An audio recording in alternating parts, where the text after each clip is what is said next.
To conclude, tests with CX4 indicate that we have developed a nerve gas so deadly that 1 milligram in contact with the skin causes death by paralysis of the nerve centers, starting with the larynx, in less than 20 seconds.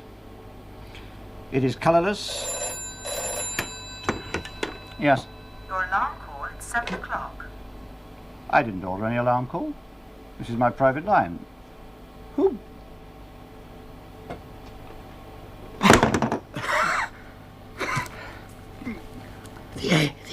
The agent is...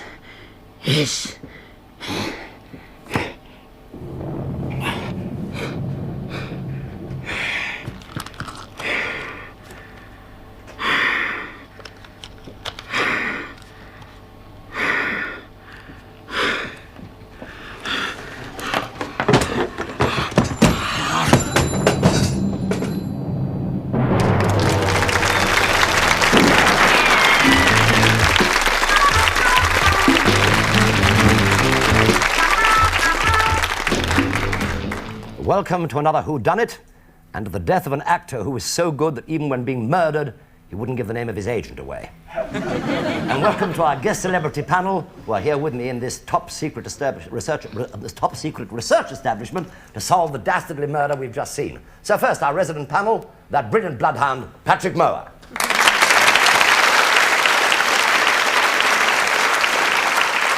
And there, as you could just see, holding his leash, the lovely Anushka Hempel. And our guests, the lovely liver bird herself, Polly James.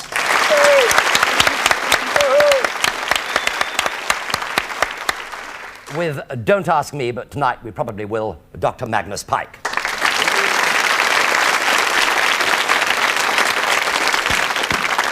And, of course, 4 members of our studio audience who were picked just before the show started to make their choice of whodunit, and there they are.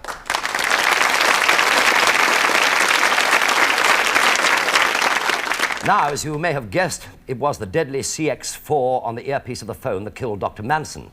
So try not to chew on your pencil, because we need you to listen to the cross-examination of Major Denton, the top security officer, who's conducting the investigation. And you at home, don't forget that the murderer is allowed to lie. So when you see a flashback in time, the event may not have happened at all, and not quite the way it's described. Now, amongst the red herrings are the real clues. In fact, you've already seen 2. Now, what were they? Let's go back to the plot and find out. Oh, this is Mrs. Wood, Major Denton. She operates a switchboard, sir. Oh, thank you, Shanks. Well, you all know what's happened, so let's look at the facts.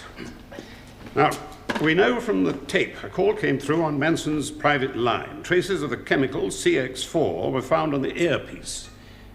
Now, Manson is already dying and tries to tell us on the tape recording who killed him. The agent is...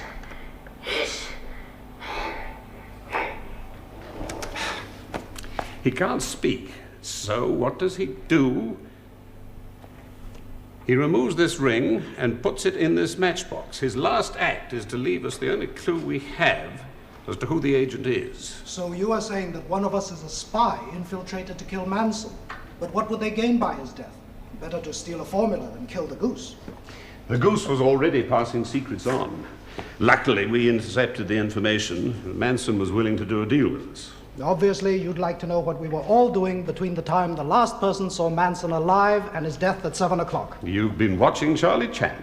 Who? The famous Chinese Oh, of course, before your time, sir. I must have been the last person. I left Dr. Manson's office at 10 to 7. We only have your word for that, Miss Burns. It would be quite But easy. let's assume it's the truth. Well, of course it is. Oh, clairvoyant, are you, sir? Now, let's look at it this way. If someone entered the office, it was someone known to Manson. Easy to distract him, contaminate the earpiece, leave, and be somewhere else at 7 when the call arrives. Well, why so elaborate? Why not just kill him on the spot? Just as someone else walks in for a friendly chat, we would make a lousy murderer, sir. Or is that the impression you're trying to create? I suppose, Miss Burns, when you left the office, you went back to your room? Yes, I did. It's only a couple of minutes away. Yes, I can verify that. How fortunate, Mr. Victor. I had invited Simon to watch my television. He doesn't have one. He was there when I arrived. About what time was that? 5 to 7? But you left the office about 10 to 7. What took you 5 minutes if you're only 2 minutes away? I popped into Mrs. Wood's to get some change for my gas meter. I've a gas fire, it's a cold place. Yes, I changed £1 for her. And what were you doing, Professor Stryker, at somewhere between 10 to and 7? I was giving Dr. Ling a fencing lesson. It's a splendid way of keeping fit. Everybody's become very keen on the sport. Miss Burns there was a fencing blue at university. So you two were in here, I see.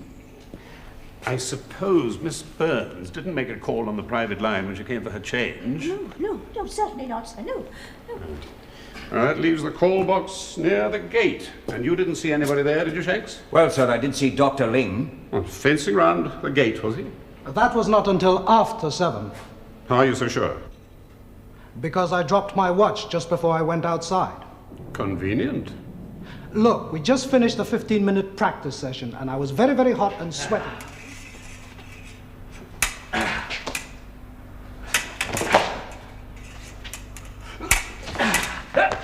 Yes, you see, that was a good parry, but you should have gone for the heart.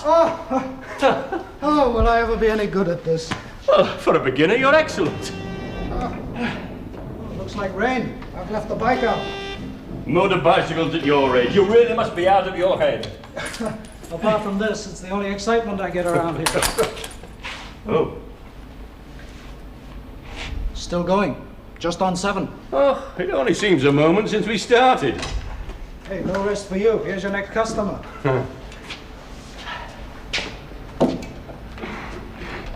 And then I went to put my motorbike away.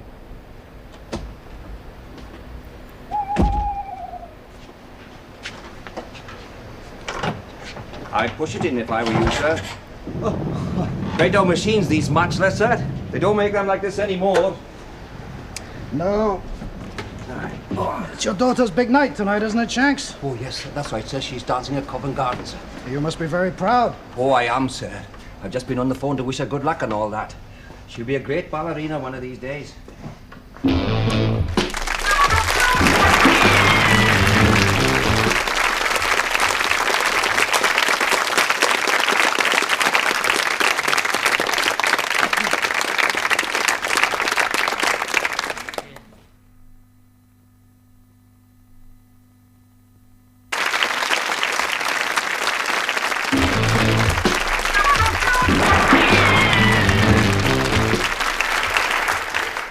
Welcome back to Whodunit.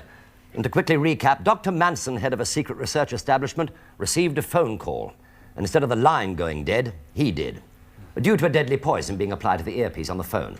Now, the only clues so far appear to be a matchbox in which the dying Dr. Manson placed a ring from the little finger of his left hand.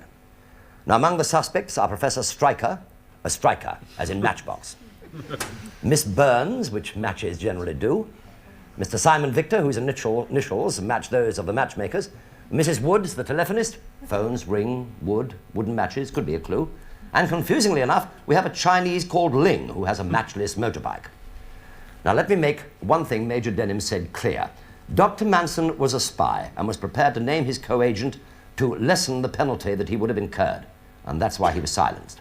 Now, having helped you so much, let's rejoin Major Denton, who is concluding his questions to Shanks, the security guard. And by the way, a shank is part of a ring.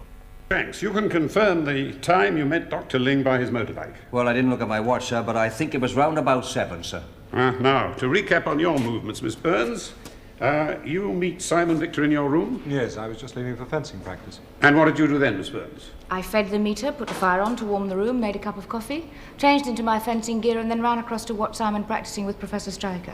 But that was well after 7. And can you vouch for the fact that you were practicing with Mr. Victor, according to Dr. Ling's watch, from 7 onwards? Yes, but the alarm call was made at 7 o'clock, so any minutes after are immaterial. Just because a voice says it's 7, it doesn't mean it is, does it? Now, can you vouch for Mr. Victor? Well, let me think. Well, to be fair, Mr. Victor did leave the room, but not long enough to get to Manson's phone and back again. Tell me about it. Well, we just started, and, well, obviously Mr. Victor was having trouble. No, Sam, you must get that guard up faster. Otherwise, I can go there and there. Yes, I know. It's this jacket. I don't know, it's too tight. Listen, I'm going to change it for another. I won't be a minute. Oh.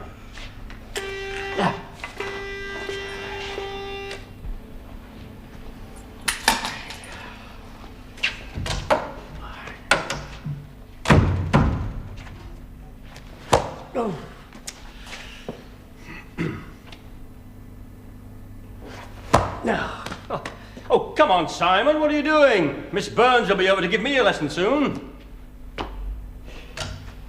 Oh. Now, Simon, remember, this time, concentrate. Speed, timing, look for your target, think ahead, and get that sense of point, right?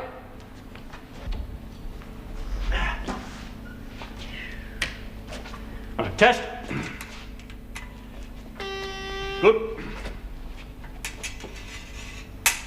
Oh, much better. Oh, the jacket certainly made a difference. Well, as I said, we practiced for quite some time. Once more. Yes! Oh, very good.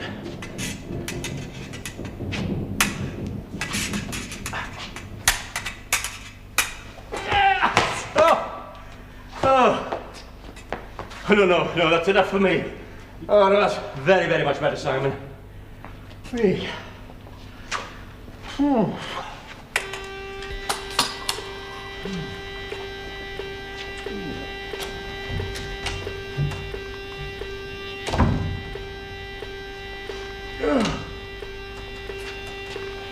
look even more tired than Simon. Come, Dr. Stryker. Don't let old age get you down. Well, by the time we'd finished, it must have been about 7:30, and quite frankly, I'd had enough, so we decided to call it a day and return to our quarters, and the rest you know. I think that accounts for everyone's time. Except Shaggs.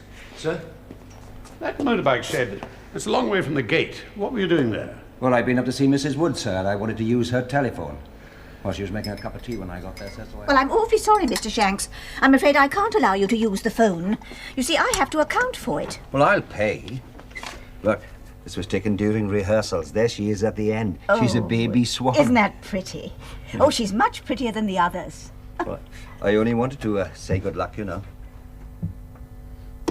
Oh, very well. Go ahead. Thank you, Mrs. Wood.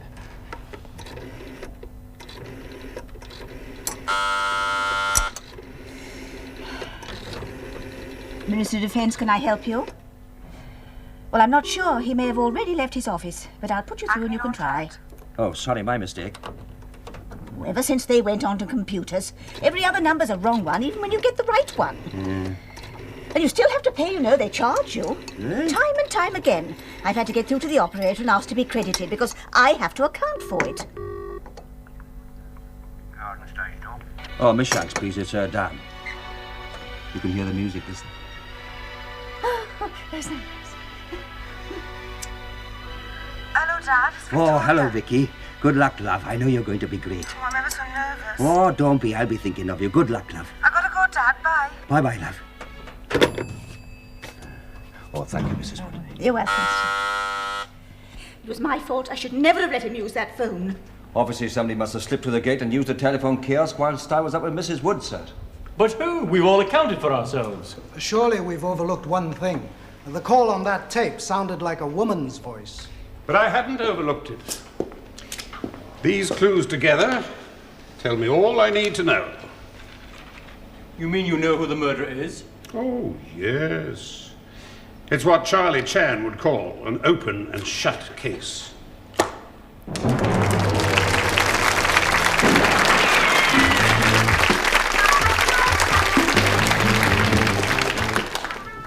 I don't know about the case, but I've noticed some open and shut mouths in our panel while they were watching that.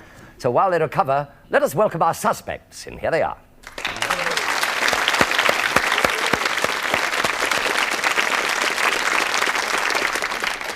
May I remind you that all the suspects may accidentally give away a national defense secret, so if there are any Reds watching, will you please get back under your beds? Now, panel, before you cross-examine our suspects, you're allowed to ask for an instant replay of any of the action that you've seen so far. So let us start with you, Polly. Polly James, what would you like to see again?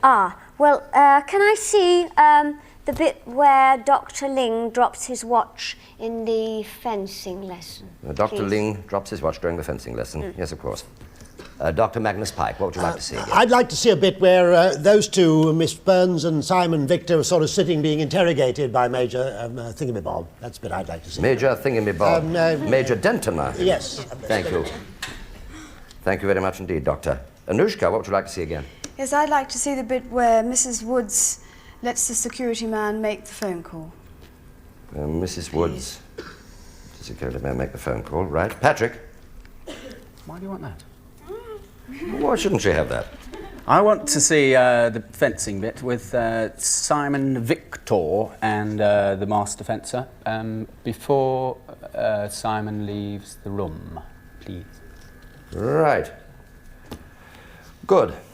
Right, well, while we find those, let's have one question each from you. May I remind you, only the guilty party is allowed to lie, and probably will. Polly? Yes. A question from you, please. One question. Dr. Ling, please. Could you tell me, please, what kind of a watch you wear, and where do you keep it inside your fencing gear? You mean what the brand name is? Well, yes. What kind of a watch? It's a Timex. We allow no advertising on commercial television, Doctor. A wristwatch? A wristwatch. Yes. And where do you keep it inside all that fencing gear? Well, there's a pocket on the left-hand side of my fencing trousers. And that, when I fence, that is where I put it. And you're not afraid that it might get... No, because I'm right-handed. I'm right-handed, Well, and when so I is fence, he. my right-hand side is facing him. Yes, I see. So that's why I put it in the left hand. Thank you very much. Thank you. Unless somebody stabs him in the rear, his watch is safe anyway. What's that? Doctor, a question. Well, I'd like to have a sort of demonstration, if I might. Could I ask Miss Burns and Mr. Victor if they'd be good enough to stand up and stand back to back? Were they allowed to do that? Yes, of course they're allowed to do anything you ask them to do. Would you please stand up, Dr. Victor and Miss Burns, and stand back to back? Yes, oh, wow. Back to back, yes. Right. Is that being shot beautifully? Yes. Yes, thank you. That's what I wanted to know. Could I ask Miss Burns a supplement? Oh, thank you, gentlemen, Please, ladies and gentlemen. Could I ask a supplementary, Miss Burns? You seem very friendly with Mr. Victor. Indeed I am, yes. Are you engaged?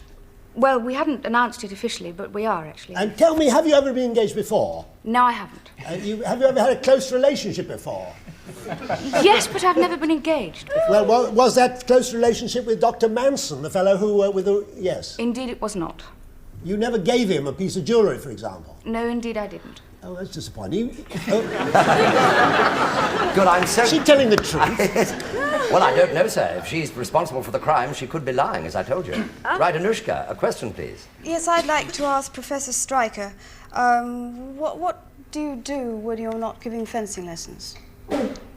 What bit of the organisation are you? I'm sorry, but owing to the Official Secrets Act, I can't really give you precise details. But I'm engaged on research. You are? All right, thank you very much. And I'd like to ask Major Denton something now. Is it usual to carry on an investigation within the firm instead of calling the police from outside to do this?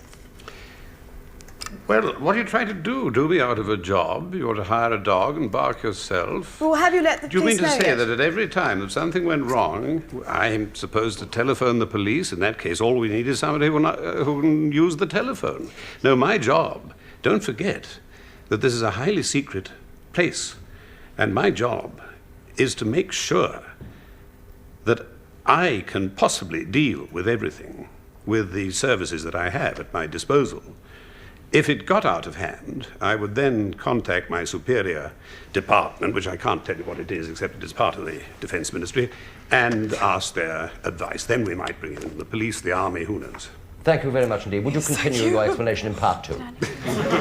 Thank you very much. Patrick, a question. Well, I was going to ask Mr... Is it Professor Denton? A question. What is that on your... Professor Denton, Major, Major. ex-army. Sorry. What is that you have on your tie? Oh, careless. No, the the little emblem. The little emblem. Well, it's SV, which is the... Is it anything to do with a... Semper Victor. Is it anything to do with a Cambridge... It's a service club, and Semper It's Victor not a Cambridge means, University always one crest up. of any kind. It's not a university tie, no, it's a service You club. wouldn't happen to have been there with the sort of super spy Kim Philby at all, would you? Philby? Well, first of all, I wasn't at Cambridge, and when Philby was at Cambridge, I think I was at kindergarten at Chichester. Well, I believe he did a few lectures there anyway, so... Right, we're now ready for the first playback. It is Dr. Magnus Pikes. He wanted to see Mr. Simon Victor and Miss Burns being interrogated. That's when they had a disagreement over the time that he was in her room watching TV. Is that the impression you're trying to create? I suppose, Miss Burns, when you left the office, you went back to your room? Yes, I did. It's only a couple of minutes away. Yes, I can verify that. How fortunate, Mr. Victor. I had invited Simon to watch my television. He doesn't have one. He was there when I arrived. About what time was that? 5 to 7? But you left the office about 10 to 7. What took you 5 minutes if you're only 2 minutes away? I popped in. How about that, Doctor? It's terribly confusing, isn't it? Because in a couple of shakes they were playing fencing. They couldn't have been a very fast move. A very short programme.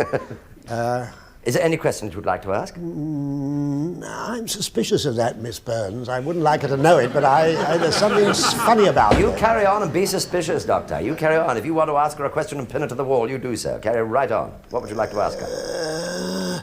Well, I'd like to change my gear a little bit and ask Major Denton how many of these chaps had got this gas stuff that goes through people's ears. Funny thing about this ear business, you know. I don't mean that. I mean about the poison going, because in rabbits it goes through their ears. And you remember Hamlet's father, they stuck it down his ear hole. But how many people had this stuff that you could put it on telephones? Did this fellow have any? Well, I'm afraid that is not a question that I can answer. It's a highly secret thing. I mean, obviously, Manson himself, presumably Professor Stryker, would be in touch with it. And... In touch with it is a bad piece of phraseology. Yes, it is indeed, isn't it? Good, thank you very much indeed. Yes, Patrick, you are waving there. You have a yes, question? I'd like to ask Simon Victor a question. I agree with Dr. Pike. It's a very strange behaviour, them two nipping out a very short programme, as he said, that they watch. How good a fencer is Mr. Stryker? Is he very good? Mr. Stryker, he's quite good. I mean, Miss Burns has been teaching him. You know, do you think that when you left to do your changing, he in fact said that there wasn't time enough for you to go and interfere with Mr. Manson's telephone, but do you think that there was time when you were out of the room for him to go and do it, to reach that office? No, because the only way out was through that door, and I was changing outside. Hmm. Do you think he's a good enough fencer to have fished the watch off of Mr. Ling's wrist to establish an alibi for himself, because he knew that Mr. Ling would look at the watch? Mr. Ling said he dropped the watch when he took it out of his pocket. Yes, but is it not possible that he might have done what are they called, a thing and fished it off? I don't think he's that good. You don't think he's that good? Thank you. Then I must stop you. We're now ready for the second playback. The second playback is for Polly James. Polly, your playback is coming up now, and you can see again where Dr. Ling drops his watch and notices the time. Watch too, Patrick. You really must be out of your head. Apart from this, it's the only excitement I get around here. Oh. Still going. Just on 7. Oh, it only seems a moment since we started. Hey, no rest for you. Here's your next customer. Yes, Polly? Oh, you look so happy and pleased about that. Not at all. It hasn't helped me at all. But it was fun watching it, though, Yes. wasn't it? Oh, yes. I like seeing it. Well, Pat, you probably enjoyed watching it. It was good. I like well, that, yes. Can I ask Yes, of course. this Miss Burns a question, please? Because I quite agree she's very suspicious. Miss Burns. Burns. Scottish descent? No, actually. I did once think of making a parachute jump over the Highlands, but apart from that, nothing. No. Oh, thank you. Miss Burns. Miss Burns, what bust size are you? I do sincerely hope that's a relevant question, I Miss don't Day. think it's at all relevant. Oh, it's completely I'm afraid I must ask you to answer the question. It might be relevant. Yes, you see, Please, silence in the court, please. My bust size is 34 Can inches. I check That is. Not just at the moment. I don't think Mr. Victor would like it. 34? Yes, inches, not centimetres. Thank you very much. Yes. Can I ask Mr. Ling?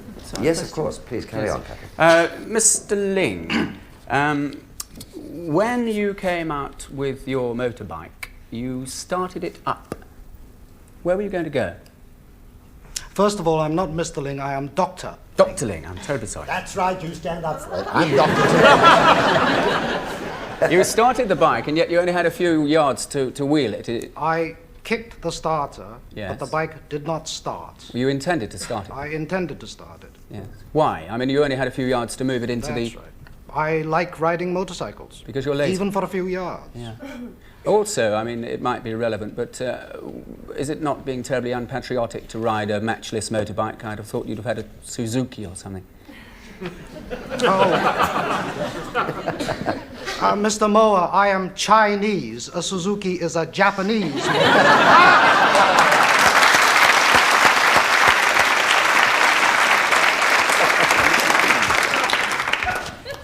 Carry on, carry on. Can I ask Dr. Ming a question? Oh no, don't stop him in Oh, I full have to.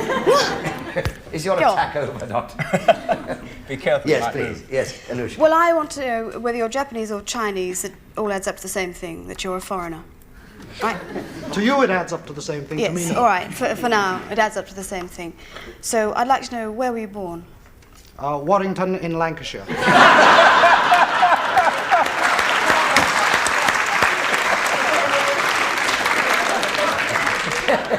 Aha, but Warrington vodka and all that sort of things, all red.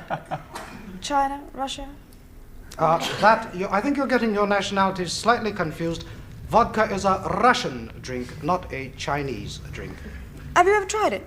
Yes. In fact, do you drink very often? When I get the opportunity. I see. Thank you so much. Yes. Right?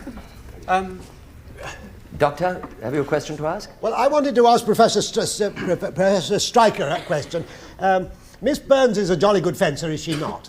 Who's the Indeed. next best in this whole brigade in the laboratory research department? Well, with all due modesty, I think I'm about the second. Yeah, but among the rest of the people, are there anyone anywhere near as good as Miss Burns? Because Mr. Thing at the end there, he's a pretty well a duffer, isn't he? You had him all over the shop.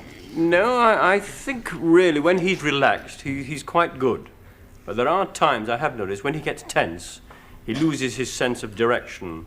You've noticed that His before timing this, goes. before this particular fencing do? Yes, indeed, yes. You had you? Yes. Oh. Certain tension. And when he's untense, he's quite good? Indeed, very good, yes. Oh. Thank you. Right, we're ready for the next VTR. Patrick, this is yours. You asked to see again the bit where Simon Victor complained of tightness under the arms and went to change his fencing jacket.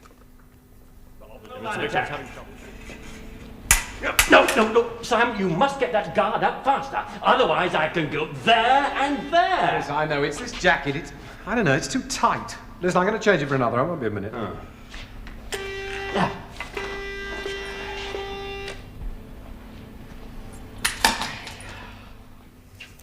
Yes? Yes, Mr. Doctor? Dr. Victor? Mr. Victor. When you went and changed your jacket in a dressing room? Well, yes, it's a squash court, in fact. It's just the dressing rooms are just outside. Yes. And yet your girlfriend, Miss Burns, said that she went to her room to change into her gear. Yes, well, the men usually change in the changing room, and Miss Burns changes in her room. I see. Does that always happen? Yes. In fact, so I've got in fact, you fencing made a suit. mistake, did you, Mr. Victor, by choosing the wrong jacket? Yes, all the men's jackets are hanging up in the. And the only special one is what is your chest measurement? 38, 40. But the jacket you put on was a bit small.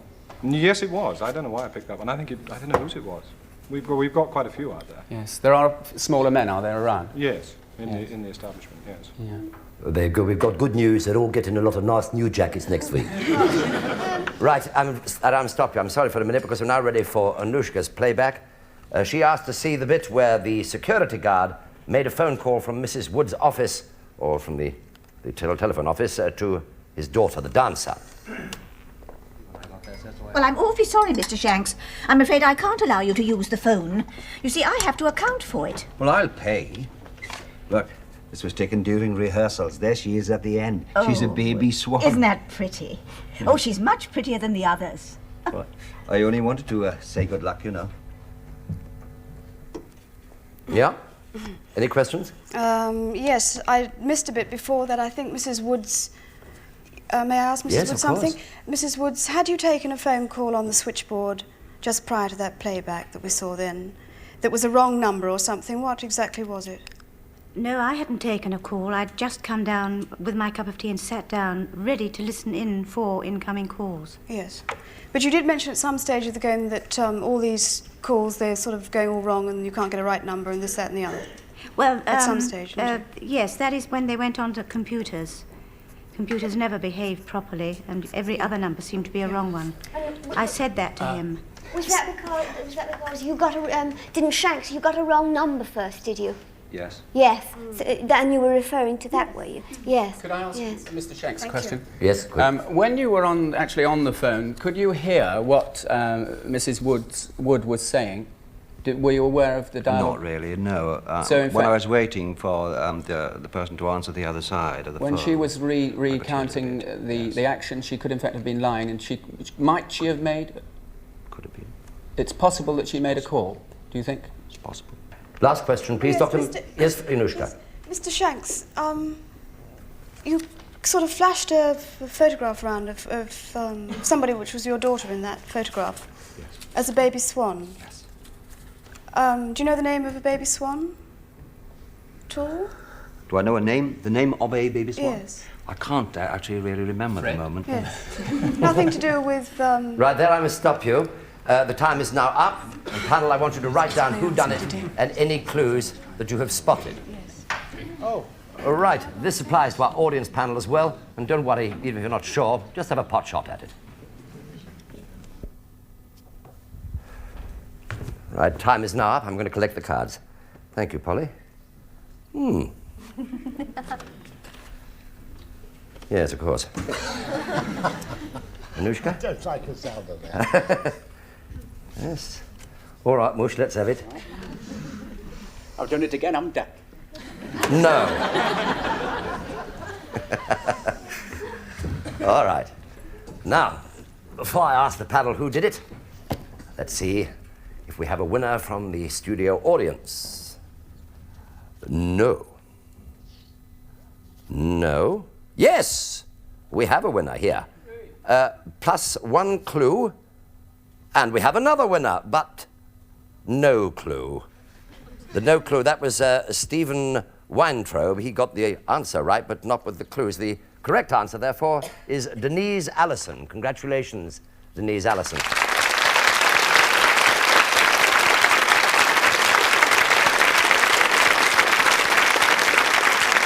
Denise, you win this beautiful WHODUNNIT trophy, which I shall be happy to give to you later after the show, all right? Well done. Now, here is the big moment. Polly James, will you now kindly tell us who done it and your clues as to why you think they done it? Yes, I'm throwing caution to the wind. Go on. Plus all my clues, and I'm going on a hunch. It's Shanks. Shanks? Because that's a bogus phone call.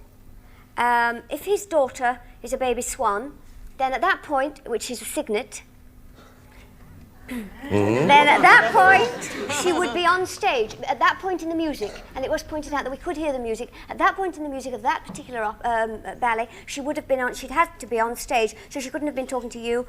And the man left his ring, which was meant to point to his name, Shank. Right. Thank you very much. Now I'm going to swing to the other end, to Patrick Mower. Well, what do you think, I'm Patrick? going to surprise you all. I've been doing a bit of lateral thinking. And Swan, the thing is the Swan Vestas pack and the ring, of course, so it's the SV. And I've worked this out, you see. If it's Vesta Tiller is a gardener, right? Someone who works in a garden. The ring, and so I want something that goes round in a garden. That's a mower. Yes. Seriously, All right. seriously. Seriously, who done it? Why? It could be Mr. Ling because Matchless Motorbike and Matchless and Ting-a-Ling ring. It could be Denton, he had SV on his tie. It could be Simon Victor, SV, the initials. But in fact, it wasn't. It was Mr. Shanks, and persons unknown because, as Polly said, it's a signet ring, and she was in the Swan Lake thing. And what was the other clue? When the phone call was a signal. Thank you very much. Anushka, who done it and why? Well, there's been an awful lot of swanning about between these two, and I think it's Mr. Shanks as well, because he made a remark that when he said, he made a phone call. The call was probably made from his box, right? And when the phone call came through, the alarm call had come through, there weren't any pips on that alarm call that came through to Mr. Manson. Also, I go back to the off-stage call, can't come through, and this and that and the other. The signet ring in the box with Swan Vesta written on it, Swan Lake, your daughter being a signet. Thank you very much. My swan song. Thank you, Anushka. Yes, Dr. Magnus Pike. Somebody must be wrong, and I think it's me. Because I think it's that chap Victor. I never liked the look of him, because I believe when he went out with his thing too tight under his arms, I think it was Miss Burns who came back in, because she fenced so well, and he went off and slaughtered the fellow, and so on. And there was a clap of thunder when he was out murdering it, and there was a clap of thunder, wasn't there? You know, at the beginning of the whole show? That's a clue, and yes. Very interesting. Yes. Thank you very much indeed, Doctor. No, anytime. Yes. You'll never get another chance. Right. Will the real whodunit stand up, please?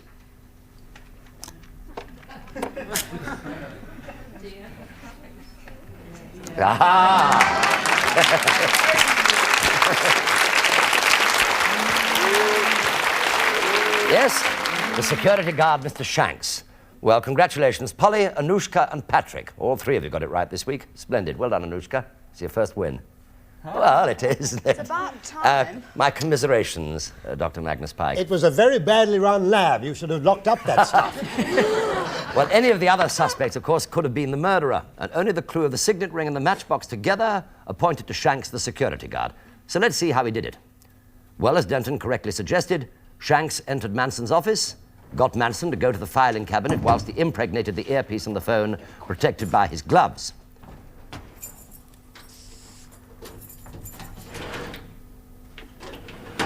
Later, Shanks called a wrong number deliberately, and this signaled the person at the other end to make the call to Manson. Did you spot when Shanks gave himself away? He showed a photo of his daughter in ballet costume, dressed as a signet. And over the phone, the ballet music was Swan Lake, a signet ring, and Swan Vesta matches were the clues that Manson improvised to nail his murderer. So until the same time next week, it's good night from our panel and our suspects. But remember, the next time you see somebody pick up the phone and collapse, clutching his throat, it's one of two things. CX4, or he's just got his telephone bill. Good night.